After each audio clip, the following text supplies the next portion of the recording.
Hello students, ಎಲ್ರಿಗೂ ನಮಸ್ಕಾರ. Welcome back to Darshu Educare channel. ಇವತ್ತಿನ ಒಂದು ವಿಡಿಯೋದಲ್ಲಿ KCET ಕೌನ್ಸಿಲಿಂಗ್ ಡಾಕ್ಯುಮೆಂಟ್ ವೆರಿಫಿಕೇಷನ್ 25ನೇ ತಾರೀಕಿಂದ 29ನೇ ತಾರೀಕುವರೆಗೂ ಅಂತ ನೋಟಿಫಿಕೇಷನ್ ಆಲ್ರೆಡಿ ರಿಲೀಸ್ ಆಗಿದೆ. ಹಾಗಾದರೆ ಕ್ಲಾಸ್ ಎ ವಿದ್ಯಾರ್ಥಿಗಳ ಒಂದು ಲಿಸ್ಟು ನೋಟಿಫಿಕೇಷನಲ್ಲಿ ಇಲ್ಲ. ಅವ್ರಿಗೆ ಡಾಕ್ಯುಮೆಂಟ್ ವೆರಿಫಿಕೇಷನ್ ಇದೆಯಾ ಇಲ್ವಾ ಅಂತ ಎಷ್ಟೋ ಜನಗಳಿಗೆ ಡೌಟ್ ಇದೆ.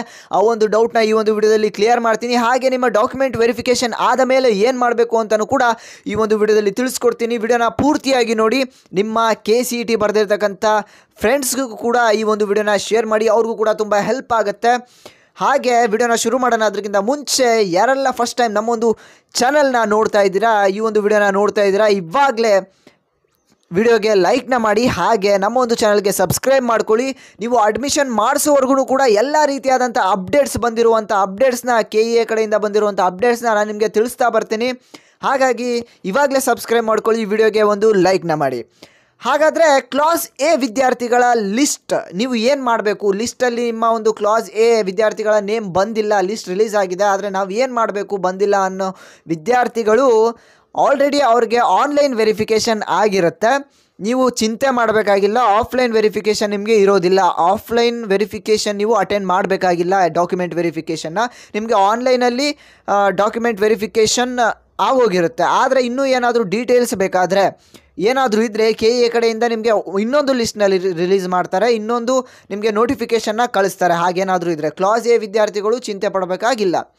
ಹಾಗೆ ನೀವು ಈ ಒಂದು ಲಿಸ್ಟ್ ಏನಿದೆ ಆ ಒಂದು ಲಿಸ್ಟ್ನಲ್ಲಿ ನಿಮ್ಮ ಹೆಸರು ಇಲ್ಲ ಅಂದರೂ ಕೂಡ ಚಿಂತೆ ಮಾಡಬೇಡಿ. ಹಾಗೆ 25ಇಂದ 29ವರೆಗೂ ಈ ಒಂದು ಡಾಕ್ಯುಮೆಂಟ್ ವೆರಿಫಿಕೇಷನ್ ನಡೆಯುತ್ತೆ. ಆ ಒಂದು ಡಾಕ್ಯುಮೆಂಟ್ ವೆರಿಫಿಕೇಷನ್ನಲ್ಲಿ ಯಾವ ಒಂದು ವಿದ್ಯಾರ್ಥಿಗಳು ಅಟೆಂಡ್ ಮಾಡಬೇಕು ಅಂತಲೂ ಕೂಡ ನಾನೊಂದು ವಿಡಿಯೋನ ಮಾಡಿದ್ದೀನಿ. ಆ ಒಂದು ವಿಡಿಯೋನ ನೋಡಿಲ್ಲ ಅಂತಂದರೆ ಇವಾಗಲೇ ಡಿಸ್ಕ್ರಿಪ್ಷನಲ್ಲಿ ಲಿಂಕ್ ಕೊಟ್ಟಿರ್ತೀನಿ, ಇವಾಗಲೇ ಹೋಗಿ ನೋಡಿ. ಹಾಗಾದರೆ ನೆಕ್ಸ್ಟ್ ನೀವು ಏನು ಮಾಡಬೇಕು ಡಾಕ್ಯುಮೆಂಟ್ ವೆರಿಫಿಕೇಷನ್ ಆದಮೇಲೆ ಅನ್ನೋದನ್ನ ನೋಡೋದಾದರೆ, ನೀವು ಡಾಕ್ಯುಮೆಂಟ್ ವೆರಿಫಿಕೇಷನ್ ಆದ ತಕ್ಷಣ ನಿಮಗೆ ಆಪ್ಷನ್ ಎಂಟ್ರಿ ಇರುತ್ತೆ. ನೀವು ಯಾವ ಒಂದು ಕಾಲೇಜಸ್ ಲಿಸ್ಟ್ನ ನೀವು ಸೆಲೆಕ್ಷನ್ ಮಾಡ್ಕೋಬೇಕಾಗಿರುತ್ತೆ. ಅದಾದಮೇಲೆ first round, second round, third round, ಈ ಥರ ಎಲ್ಲನೂ ರೌಂಡ್ಸ್ ಇರುತ್ತೆ. ಆ ಒಂದು ರೌಂಡ್ಸಲ್ಲಿ ಎಲ್ಲ ನೀವು ಕಾಲೇಜ್ನ ಅಡ್ಮಿಷನ್ನ ಮಾಡ್ಕೋಬೋದು.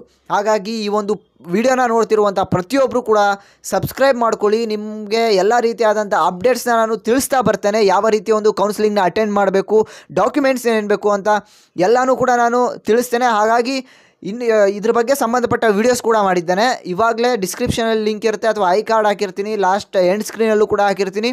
ಇವಾಗಲೇ ಹೋಗಿ ನೋಡಿ. ನಮ್ಮೊಂದು ಚಾನಲ್ನ ಸಬ್ಸ್ಕ್ರೈಬ್ ಮಾಡ್ಕೊಳ್ಳಿ, ನಿಮಗೆ ಹೆಲ್ಪ್ ಆಗುತ್ತೆ ಅಂತ ಹೇಳ್ತಾ, ಯಾರೆಲ್ಲ ಅಟೆಂಡ್ ಮಾಡ್ತಿದ್ದೀರಾ ಡಾಕ್ಯುಮೆಂಟ್ ವೆರಿಫಿಕೇಷನ್ನು ಅವ್ರಿಗೆಲ್ರಿಗೂ ಕೂಡ ಆಲ್ ದ ಬೆಸ್ಟ್. ನಿಮಗೆ ಚೆನ್ನಾಗಿರುವಂಥ ಕಾಲೇಜಸ್ ಸಿಗಲಿ.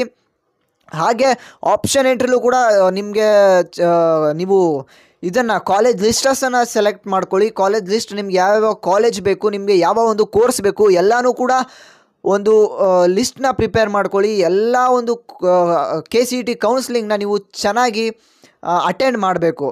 ಹಾಗೆ ನಾನು ಮತ್ತೆ ಮುಂದಿನ ವಿಡಿಯೋದಲ್ಲಿ ಸಿಗ್ತೇನೆ. ಈ ಒಂದು ವಿಡಿಯೋನ ಎಲ್ರಿಗೂ ಕೂಡ KCET ಬರೀತಿರ್ತಕ್ಕಂಥ ಎಲ್ಲ ಒಂದು ಸ್ಟೂಡೆಂಟ್ಸು ಕೂಡ ಶೇರ್ ಮಾಡಿ, ಅವ್ರಿಗೂ ಕೂಡ ಹೆಲ್ಪ್ ಆಗಲಿ. ಎಲ್ಲ ವಿದ್ಯಾರ್ಥಿಗಳಿಗೆ ಆಲ್ ದ ಬೆಸ್ಟ್ ಅಂತ ಹೇಳ್ತಾ ನಾನು ಮತ್ತೆ ಮುಂದಿನ ವಿಡಿಯೋದಲ್ಲಿ ನಿಮಗೆ ಸಿಗ್ತೇನೆ. ಅಲ್ಲಿವರೆಗೂ ಎಲ್ಲರೂ ಟೇಕ್ ಕೇರ್ ಸ್ಟೂಡೆಂಟ್ಸ್. ಬಾಯ್.